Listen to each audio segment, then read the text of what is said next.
विष्णुं शशिवर्णं चतुर्भुजं प्रसन्नवदनं ध्यायेत् सर्वविघ्नोपशान्तये। व्यासं वसिष्ठनप्तारं शक्तै पौत्रमकल्मषं पराशरात्मजं वन्दे शुकतातं तपोनिधिम्। व्यासाय विष्णुरूपाय व्यासरूपाय विष्णवे नमो वै ब्रह्मनिधये वासिष्ठाय नमो नमः। अविकाराय शुद्धाय नित्याय परमात्मने सदैकरूपरूपाय विष्णवे सर्वजिष्णवे यस्य स्मरणमात्रेण जन्म संसारबन्धनात् विमुच्यते नमस्तस्मै विष्णवे प्रभविष्णवे। ॐ नमो विष्णवे प्रभविष्णवे। श्रीवैशम्पायन उवाच श्रुत्वा धर्मानशेषेण पावनानि च सर्वशः युधिष्ठिरः शान्तनवं पुनरेवाभ्यभाषत। युधिष्ठिर उवाच किमेकं दैवतं लोके किं वाप्येकं परायणं स्तुवन्तः कं कमर्चन्तः प्राप्नुयुर्मानवा शुभम्। को धर्मः सर्वधर्माणां भवतः परमो मतः किं जपन्मुच्यते जन्तुर्जन्म संसारबन्धनात्। श्रीभीष्म उवाच जगत्प्रभुं देवदेवम् अनन्तं पुरुषोत्तमं स्तुवन्नामः सहस्रेण पुरुषस्तततोत्थितः तमेव चार्चयन् नित्यं भक्त्या पुरुषम् अव्ययम् ध्यायन् स्तुवन्नमस्यं च यजमानस्तमेव च। अनादिनिधनं विष्णुं सर्वलोकमहेश्वरं लोकाध्यक्षं स्तुवन्नित्यं सर्वदुःखातिगो भवेत्। ब्रह्मण्यं सर्वधर्मज्ञं लोकानां कीर्तिवर्धनं लोकनाथं महद्भूतं सर्वभूतभवोद्भवम्। एष मे सर्वधर्माणां धर्मोऽधिकतमो मतः यद्भक्त्या पुण्डरीकाक्षं स्तवैरर्चैर्नरः सदा। परमं यो महत्तेजः परमं यो महत्तपः परमं यो महद्ब्रह्म परमं यः परायणम्। पवित्राणां पवित्रं यो मङ्गलानां च मङ्गलम् देवतं देवतानां च भूतानां यो व्ययः पिता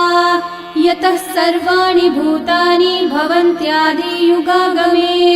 यस्मिंश्च प्रलयं यान्ति पुनरेव युगक्षये तस्य लोकप्रधानस्य जगन्नाथस्य भूपते विष्णोर्नाम सहस्रं मे शृणु पापभयापहम्। यानि नामानि गौणानि विख्यातानि महात्मनः ऋषिभिः परिगीतानि तानि वक्ष्यामि भूतये। ऋषिर्नाम्नां सहस्रस्य वेदव्यासो महामुनिः छन्दोऽनुष्ठुप् तथा देवो भगवान् देवकीसुतः अमृतांशोद्भवो बीजं शक्तिर्देवकी नन्दनः त्रिसामा हृदयं तस्य शान्त्यर्थे विनियुज्यते। विष्णुं जिष्णुं महाविष्णुं प्रभविष्णुं महेश्वरम् अनेकरूपदैत्यान्तं नमामि पुरुषोत्तमम्। अस्य श्रीविष्णोर्दिव्यसहस्रनामस्तोत्रमहामन्त्रस्य श्रीवेदव्यासो भगवान् ऋषिः अनुष्ठुप् छन्दः श्रीमहाविष्णुः परमात्मा श्रीमन्नारायणो देवता अमृतांशोद्भवो भानुरिति बीजम् देवकी नन्दनः सृष्टेति शक्तिः उद्भवः क्षोभणो देव इति परमो मन्त्रः शङ्ख बृन्नन्दकी चक्रीति कीलकम् शार्ङ्गधन्वा गदाधर इति अस्त्रम् रथाङ्गपाणिरक्षोभ्य इति नेत्रम् त्रिसामा सामगः सामेति कवचम् आनन्दं परब्रह्मेति योनिः ऋतुः सुदर्शनः काल इति दिग्बन्धः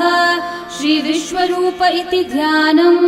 श्रीमहाविष्णुः प्रीत्यर्थे सहस्रनाम जपे विनियोगः।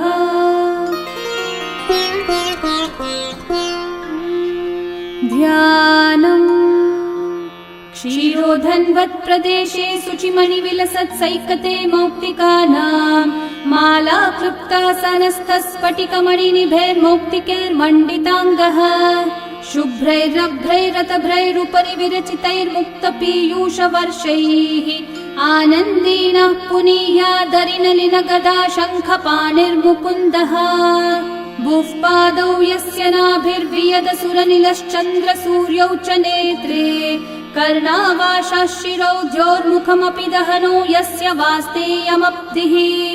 अन्तस्थं यस्य विश्वं सुरनरखगो भोगि गन्धर्वदैत्यैः चित्रं रम्यते तं त्रिभुवन विपुषं विष्णुमीशं नमामि। ॐ नमो भगवते वासुदेवाय। शान्ताकारं भुजगशयनं पद्मनाभं सुरेशं विश्वाधारं गगनसदृशं मेघवर्णं शुभाङ्गं लक्ष्मीकान्तं कमलनयनं योगिहृद्ध्यानगम्यं वन्दे विष्णुं भवभयहरं सर्वलोकैकनाथम् मेघश्यामं पीतकौशेयवासं श्रीवत्साङ्कं कौस्तुभोद्भासिताङ्गम् पुण्योपेतं पुण्डरीकायताक्षं विष्णुं वन्दे सर्वलोकैकनाथम् नमः समस्तभूतानामादिभूताय भूभृते अनेकरूपरूपाय विष्णवे प्रभविष्णवे सशङ्खचक्रं सकिरीटकुण्डलं सपीतवस्त्रं सरसीरुहेक्षणं सहारवक्षस्थलशोभिकौस्तुभं नमामि विष्णुं शिरसा चतुर्भुजम् छायायां पारिजातस्य हेमसिंहासनोपरि आसीनमम्बुदश्याममायताक्षम् अलङ्कृतम् चन्द्राननं चतुर्बाहुं श्रीवत्साङ्कितवक्षसं रुक्मिणी सत्यभामाभ्यां सहितं कृष्णमाश्रये। ॐ विश्वं विष्णुर्वषट्कारो भूतभव्यभवत्प्रभुः भूतकृद्भूतभृद्भावो भूतात्मा भूतभावनः भूतात्मा परमात्मा च मुक्तानां परमा गतिः अव्ययः पुरुषः साक्षी क्षेत्रज्ञोऽक्षर एव च योगो योगविदां नेता प्रधानः पुरुषेश्वरः नारसिंहः वपुः श्रीमान् केशवः पुरुषोत्तमः सर्वः शर्वः शिवस्थाणोर्भूतादिर्निधिरव्ययः सम्भवो भावनो भर्ता प्रभवः प्रभुरीश्वरः स्वयंभू शम्भुरादित्यः पुष्कराक्षो महास्वनः अनादिनिधनो धाता विधाता धातुरुत्तमः अप्रमेयो ऋषिकेशः पद्मनाभोऽमरः प्रभुः विश्वकर्मा मनुस्त्वष्टा स्थविष्ठस्थविरो ध्रुवः अग्राह्यः शाश्वतः कृष्णो लोहिताक्षः प्रतर्दनः प्रभुतस्त्रिककुब्धामः पवित्रं मङ्गलं परम् ईशानः प्राणदः प्राणो ज्येष्ठः श्रेष्ठः प्रजापतिः हिरण्यगर्भो भूगर्भो माधवो मधुसूदनः ईश्वरो विक्रमी धन्वी मेधावी विक्रमक्रमः अनुत्तमो दुराधर्षः कृतज्ञः कृतिरात्मवान् सुरेशः शरणं शर्म विश्वरेतः प्रजाभवः अहः संवत्सरो व्याळः प्रत्ययः सर्वदर्शनः अजः सर्वेश्वरः सिद्धिः सिद्धि सर्वादिरच्युतः वृषा कपिरमेयात्मा सर्वयोगविनिःसृतः वसुर्वसुमना सत्यः समात्मा संवितः समः अमोघः पुण्डरीकाक्षो वृषकर्मा वृषाकृतिः रुद्रो बहुशिरा बभ्रुर्विश्वयोनिः शुचिश्रवाः अमृतः शाश्वतस्थाणुर्वरारोहो महातपाः सर्वगः सर्वविद्भानो विश्वक्सेनो जनार्दनः वेदो वेदविदव्यङ्गो वेदाङ्गो वेदवित्कविः लोकाध्यक्षः सुराध्यक्षो धर्माध्यक्षः कृताकृतः चतुरात्मा चतुर्व्यूहश्चतुर्दंष्ट्रश्चतुर्भुजः भ्राजिष्णुर्भोजनं भोक्ता सहिष्णुर्जगदादिजः अनघो विजयो जेता विश्वयोनिः पुनर्वसुः उपेन्द्रो वामनः प्रांशुरमोघः शुचिरूर्चितः अतीन्द्रः सङ्ग्रहः सर्गो धृतात्मा नियमो यमः वेद्यो वैद्यः सदा योगी वीरः माधवो मधुः अतीन्द्रियो महामायो महोत्साहो महाबलः महाबुद्धिर्महावीर्यो महाशक्तिर्महाद्युतिः अनिर्देश्य वपुः श्रीमानमेयात्मा महाधृतक् महेश्वासो महीभर्ता श्रीनिवासः सतां गतिः अनिरुद्धः सुरानन्दो गोविन्दो गोविदाम्पतिः मरीचिर्दमनोहंसः सुपर्णो भुजगोत्तमः हिरण्यनाभः सुतपः पद्मनाभः प्रजापतिः अमृत्युः सर्वदृक्सिंहः सन्धाता सन्धिमान् स्थिरः अजो दुर्मशनः शास्ता विश्रुतात्मा सुरारिः गुरुर्गुरुतमो धामः सत्यः सत्यः पराक्रमः निमिषो निमिषस्रग्विवाचस्पतिरुदारधीः अग्रणीर्ग्रामणी श्रीमान् न्यायो नेता समीरणः सहस्रमूर्धा विश्वात्मा सहस्राक्षः सहस्रपात् आवर्तनो निवृत्तात्मा संवृतः सम्प्रमर्दनः अहः संवर्तको वह्निरनिलो धरणीधरः सुप्रसादः प्रसन्नात्मा विश्वदृग्विश्वभुग्विभुः सत्कर्ता सत्कृतः साधुर्जन्मुर्नारायणो नरः असंख्येयो प्रमेयात्मा विशिष्टः शिष्टकृच्छुचिः सिद्धार्थः सिद्धसङ्कल्पः सिद्धिदः सिद्धिसाधनः वृषाही वृषभो विष्णुर्वृषपर्वा वृषोदरः वर्धनो वर्धमानश्च विविक्तः श्रुतिसागरः सुभुजो दुर्धरो वाग्मी महेन्द्रो वसुदो वसुः नैकरूपो बृहद्रूपः क्षिपिविष्टप्रकाशनः ओजस्तेजोद्युतिधरः प्रकाशात्मा प्रतापनः ऋद्धस्पष्टाक्षरो मन्त्रश्चन्द्रांशूर्भास्करद्युतिः अमृतांशूद्भवो भानुर्शशबिन्दुः सुरेश्वरः औषधं जगतः सेतुः सत्यधर्मः पराक्रमः भूतभव्यभवन्नाथः पवनः पावनो नलः कामः कामकृत्कान्तः कामः कामप्रदः प्रभुः युगादिकृद्युगावर्तो नैकमायो महाशनः अदृश्यो व्यक्तरूपश्च सहस्रजिदनन्तजित् इष्टो विशिष्टशिष्टेष्ठः शिखण्डी नहुषो वृषः क्रोधः क्रोधकृत्कर्ता विश्वबाहुर्महीधरः अच्युतः प्रथितः प्राणः प्राणदो वासवानुजः अपान्निधिरधिष्ठानम् अप्रमत्तः प्रतिष्ठितः स्कन्दस्कन्दद्धरो धुर्यो वरदो वायुवाहनः वासुदेवो बृहद्भानुरादिदेवः पुरन्दरः अशोकस्थारणस्थारः शूरः शौरिर्जनेश्वरः अनुकूलः शतावर्तः पद्मी पद्मनिभीक्षणः पद्मनाभोरविन्दाक्षः पद्मगर्भः शरीरभृत् महर्धिरिग्धो वृद्धात्मा महाक्षो गरुडध्वजः अतुलः शरभो भीमः समयज्ञो हविर्हरिः सर्वलक्षणलक्षण्यो लक्ष्मीवान् समितिञ्जयः विक्षरो रोहितो मार्गो हेतुर्दामोदरः सहः महीधरो महाभागो वेगवानमिताशनः उद्भवक्षोभणो देवः श्रीगर्भः परमेश्वरः करणं कारणं कर्ता विकर्ता गहनो गुहः व्यवसायो व्यवस्थानः संस्थानस्थानदो ध्रुवः परर्धि परमस्पष्टः तुष्टः पुष्टः शुभेक्षणः रामो विरामो विरतो मार्गो नेयो नयो नयः वीरशक्तिमतां श्रेष्ठा धर्मो धर्मविदुत्तमः वैकुण्ठः पुरुषः प्राणः प्राणदः प्रणवपृथुः हिरण्यगर्भः शत्रुघ्नो व्याप्तो वायुरधोक्षजः ऋतुः सुदर्शनः कालः परमेष्ठी परिग्रहः उग्रः संवत्सरो दक्षो विश्रामो विश्वदक्षिणः विस्तारस्थावरस्थाणुः प्रमाणं बीजमव्ययम् अर्थोऽनर्थो महाकोशो महाभोगो महाधनः अनिर्विण्णस्थविष्ठो भूर्धर्मयूपो महामखः नक्षत्रनेमिर्नक्षत्री क्षामः क्षामः समीहनः यज्ञयुज्यो महेज्यश्च क्रतुः सत्रं सताङ्गतिः सर्वदर्शी विमुक्तात्मा सर्वज्ञो ज्ञानमुत्तमम् सुहृतः सुमुखः सूक्ष्मः सुघोषः सुखदः सुहृत् मनोहरो जितक्रोधो वीरबाहुर्विदारणः स्वापनः स्ववशो व्यापी नैकात्मा नैककर्मकृत् वत्सरो वत्सलो वत्सी रत्नगर्भो धनेश्वरः धर्मगुग्धर्मकृद्धर्मी सदसक्षरमक्षरम्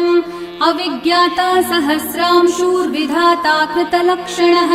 गभस्तिनेमि सत्त्वस्थः सिंहो भूतमहेश्वरः आदिदेवो महादेवो देवेशो देवभृद्गुरुः उत्तरो गोपतिर्गोप्ता ज्ञानगम्यः पुरातनः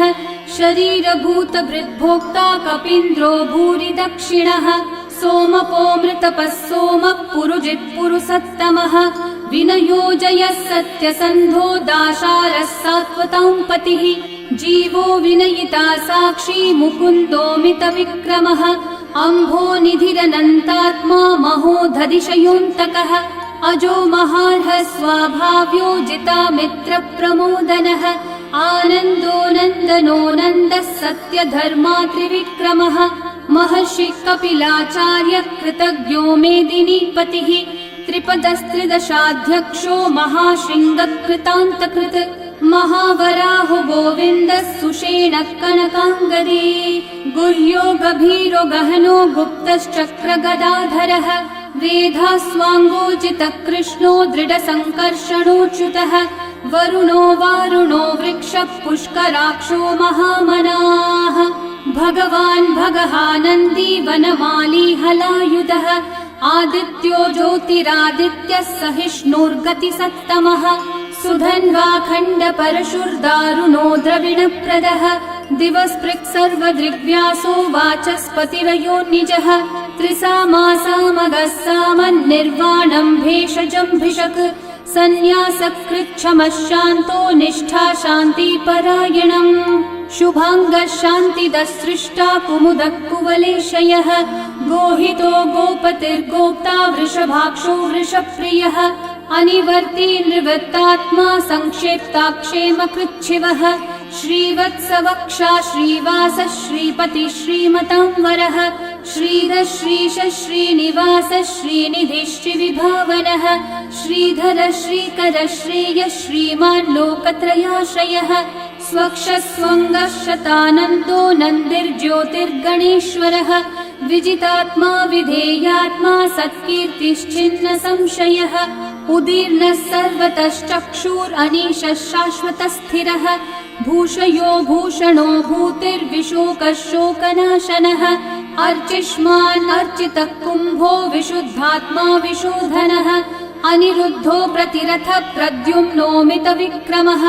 कालनेमी निहावीरः शौरी शूरजनेश्वरः त्रिलोकात्मा त्रिलोकेशः केशवः केशिहा हरिः कामदेवः कामपालः कामिकान्तः कृतागमः अनिर्देश्य वपुर्विष्णु वीरोऽनन्तो धनञ्जयः ब्रह्मण्यो ब्रह्मकृद् ब्रह्मा ब्रह्म ब्रह्मविवर्धनः ब्रह्मविद् ब्राह्मणो ब्रह्मी ब्रह्मज्ञो ब्राह्मणप्रियः महाकर्मो महाकर्मा महातेजा महोरगः महाक्रतुर्महायज्वा महायज्ञो महाहविः स्तव्यस्तव प्रियस्तोत्रम् स्तुतिस्तोतारणप्रियः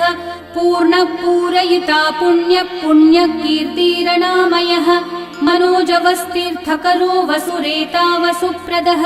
वसुप्रदो वासुदेवो वसुर्वसुमनाहविः सद्गति सत्कृति सत्ता सद्भूति सत्परायणः शूरसेनो यदुश्रेष्ठः सन्निवासः सुयामुनः भूता वासो वासुदेवः सर्वासु निलयो नलः दर्पः दर्पदो दृप्तो दुर्धरोऽथा पराजितः विश्वमूर्तिर्महामूर्तिर्दीप्तमूर्तिरमूर्तिमान् अनेकमूर्तिरव्यक्तः शतमूर्तिः शताननः एकोनैकः स वक्कः किं यतत्पदमनुत्तमम् लोकबन्धुर्लोकनाथो माधवो भक्तवत्सलः सुवर्णवर्णो हेमाङ्गो वराङ्गश्चन्दनाङ्गदे वीरः विषमः शून्यो घृताशीरशलश्चलः अमानीमानदो मान्यो लोकस्वामी त्रिलोकधृक् सुमेधामेधजो धन्यः सत्यमेधाधराधरः तेजो वृषो द्युतिधरः सर्वशस्त्रभृतांवरः प्रग्रहो निग्रहो व्यग्रो नैकः शृङ्गो गदाग्रजः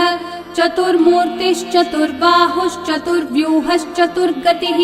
चतुरात्मा चतुर्भावश्चतुर्वेदविदेकपात् समावर्तो निर्वृत्तात्मा दुर्जयो दुरतिक्रमः दुर्लभो दुर्गमो दुर्गो दुरावासो दुरारिहा शुभांगो लोकसारंगः सुतन्तुस्तन्तुवर्धनः इन्द्रकर्मा महाकर्मा कृतकर्मा कृतागमः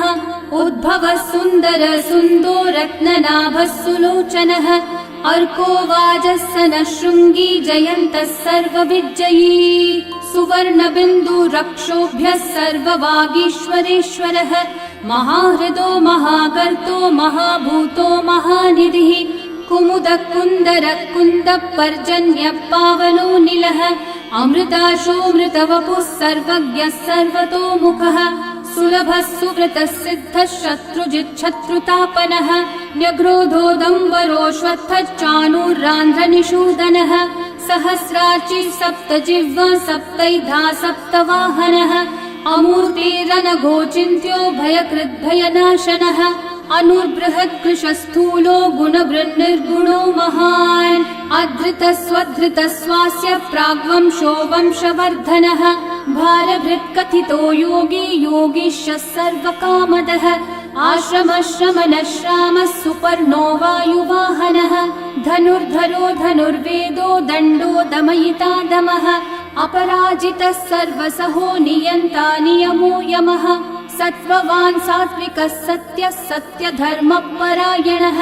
अभिप्रायप्रियार्होर्हः प्रियकृत्प्रीतिवर्धनः विहाय स गतिर्ज्योतिः सुरचिर्हुतभुक् विभुः रविर्विरोचनः सूर्यः सविता रविलोचनः अनन्तो हुतभुग्भोक्ता सुखदो नैकजोऽग्रजः अनिर्विण्णः सदा मर्षि लोकाधिष्ठानमद्भुतः सनातनतमः कपिलः कपिरव्ययः स्वस्तिदः स्वस्तिकृत् स्वस्ति स्वस्ति भुक् स्वस्ति दक्षिणः अरौद्रः कुण्डली चक्री विक्रमयूर्जितशासनः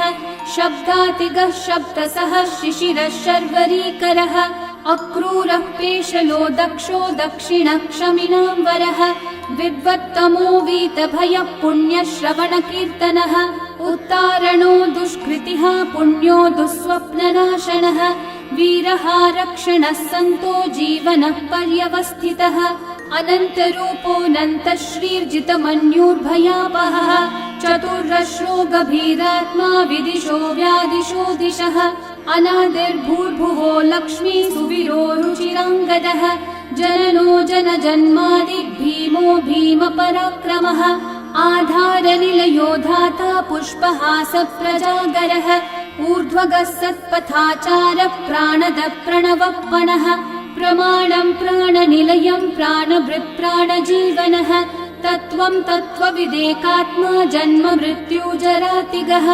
भूर्भुवः स्वस्तरुस्तारः सविता प्रपितामहः यज्ञो यज्ञपतिर्यज्वा यज्ञाङ्गो यज्ञवाहनः यज्ञभृद्यज्ञकृद्यज्ञी यज्ञभुग्यज्ञसाधनः यज्ञातकृद्यज्ञगुह्यामन्नमन्नादयेव च आत्मयोनिः स्वयं जातो वैखानः सामगायनः देवकीनन्दनः सृष्टा शितीशः पापनाशनः शङ्खवृन्नन्दकी चक्री शार्ङ्गधन्वा गदाधरः रथाङ्गपाणिरक्षोभ्यः सर्वप्रहरणायुधः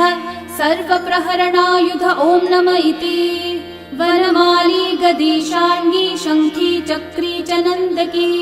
श्रीमान्नारायणो विष्णुर्वासुदेवोऽभिरक्षतु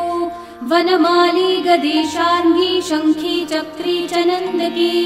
श्रीमान्नारायणो विष्णुर्वासुदेवोऽभिरक्षतु वनमाली गदी शार्ङ्गी शङ्खी चक्री च नन्दकी श्रीमान्नारायणो विष्णुर्वासुदेवोऽभिरक्षतु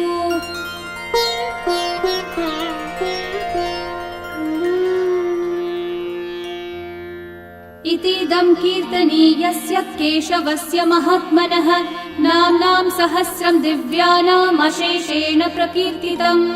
य इदं शृणुयान्नित्यं यश्चापि परिकीर्तयेत् नाशुभं प्राप्नुयात् किञ्चित् सोमुत्रेह च मानवः वेदान्तगो ब्राह्मणः स्यात् क्षत्रियो विजयी भवेत् वैश्यो धनसमृद्धः स्यात् शूद्रः सुखमवाप्नुयात् धर्मार्थी प्राप्नुयात् धर्मम् अर्थार्थी चार्थमाप्नुयात् कामानवाप्नुयात् कामी प्रजार्थी चाप्नुयात् प्रजाम् भक्तिमान् यः सदोत्थाय शुचिस्तद्गतमानसः सहस्रं वासुदेवस्य नाम्नामेतत् प्रकीर्तये यशः प्राप्नोति विपुलं याति प्राधान्यमेव च अचलां श्रियमाप्नोति श्रेय प्राप्नोत्यनुत्तमम् न भयं क्वचिदाप्नोति वीर्यं तेजश्च विन्दति भवत्यरोगो द्युतिमान् बलरूपगुणान्वितः रोगार्तो मुच्यते रोगात् बद्धो मुच्येत बन्धनात् भयान्मुच्येत भीतस्थो मुच्येतापन्न आपदः दुर्गान्यतितरत्याशु पुरुषः पुरुषोत्तमम् स्तुवन्नाम सहस्रेण नित्यं भक्ति समन्वितः वासुदेवाश्रयो मर्त्यो वासुदेवपरायणः सर्वपापविशुद्धात्मा याति ब्रह्म सनातनम् न वासुदेव भक्तानामशुभं विद्यते क्वचित् जन्म मृत्यु जरा व्याधि भयं नैवोपजायते इमं स्तवमधीयानः श्रद्धा भक्ति समन्वितः युज्येतात्मसुखः शान्ति श्रीधृति स्मृतिकीर्तिभिः न क्रोधो न च मात्सर्यं न लोभो नाशुभामतिः भवन्ति कृतपुण्यानां भक्तानां पुरुषोत्तमे द्यौसचन्द्रार्कनक्षत्राखं दिशो भूर्महो दधिः वासुदेवस्य वीर्येण विदतानि महात्मनः ससुरासुरगन्धर्वं स यक्षोरगराक्षसं जगद्वशे वर्ततेदं कृष्णस्य सचराचरम् इन्द्रियाणि मनोबुद्धिः सत्त्वं तेजो बलं द्युतिः वासुदेवात्मकन्याहुः क्षेत्रं क्षेत्रज्ञ एव च सर्वागमानामाचार प्रथमं परिकल्पते आचार प्रभवो धर्मो धर्मस्य प्रभुरच्युतः ऋषयः पितरो देवा महाभूतानि धातवः जङ्गमाजङ्गमं चेदं जगन्नारायणोद्भवम् योगो ज्ञानं तथा साङ्ख्यं विद्या शिल्पादिकर्म च वेदाः शास्त्राणि विज्ञानम् एतत् सर्वं जनार्दनात् एको विष्णुर्महद्भूतं पृथक् भूतान्यनेकशः त्रीन् लोकान् व्याप्य भूतात्मा भुङ्क्ते विश्वभुगव्ययः इमं स्तवं भगवतो विष्णोर्व्यासेन कीर्तितम् पठ्येद्य इच्छेत् पुरुषः श्रेयः प्राप्तुं सुखानि च विश्वेश्वरमजं देवं जगतः प्रभुमव्ययम् भजन्ति ये पुष्कराक्षं न ते यान्ति पराभवम् न ते यान्ति पराभवम् ॐ नमः इति अर्जुनोवाच पद्मपत्रविशालाक्ष पद्मनाभः सुरोत्तम भक्तानामनुरक्तानां त्राता भव जनार्दन श्रीभगवानुवाच यो मां नाम सहस्रेण स्तोतुमिच्छति पाण्डव सोऽहमेकेन श्लोकेन स्तुतयेव न संशयः स्तुतयेव न संशय ॐ नमः इति व्यास उवाच वासनाद् वासुदेवस्य वासितं भुवनत्रयम् सर्वभूतनिवासोऽसि वासुदेव नमोऽस्तु ते श्रीवासुदेव नमोऽस्तु ॐ नमः इति पार्वत्योवाच केनोपायेन लघुना विष्णोर्नाम सहस्रकम् पठ्यते पण्डितेर्नित्यं श्रोतुमिच्छाम्यहं प्रभो ईश्वरोवाच श्रीराम राम रामेति रमे रामे मनोरमे सहस्रनाम तत्तुल्यं राम नाम वरानने श्रीराम राम रामेति रमे रामे मनोरमे सहस्रनाम तत्तुल्यं राम नाम वरानने श्रीराम राम रामेति रमे रामे मनोरमे सहस्रनाम तत्तुल्यं राम नाम वरानने श्रीराम नाम वरानन ॐ नमः इति ब्रह्म उवाच नमोऽस्त्वनन्ताय सहस्रमूर्तये सहस्रपादाक्षि शिरोरुबाहवे सहस्रनाम्ने पुरुषाय शाश्वते सहस्रकोटियुगधारिणे नमः। सहस्रकोटियुगधारिण ॐ नम इति। सञ्जय उवाच यत्र योगेश्वरः कृष्णो यत्र पार्थो धनुर्धरः तत्र श्रीर्विजयो भूतिर्ध्रुवा नीतिर्मतिर्मम। श्रीभगवानुवाच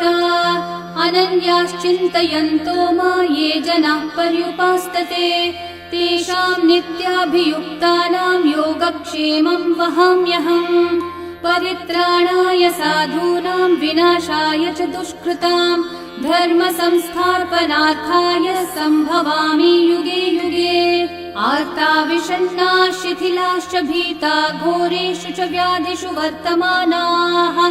संकीर्त्य नारायण शब्दमात्रं विमुक्तदुःखा सुखिनो भवन्तु। कायेन वाचा मनसैन्द्रियैर्वा बुद्ध्यात्मना वा प्रकृते स्वभावात् करोमि यद्यत् सकलं परस्मै नारायणायेति समर्पयामि। श्री विष्णु सहस्रनाम स्तोत्रम् सम्पूर्णम्।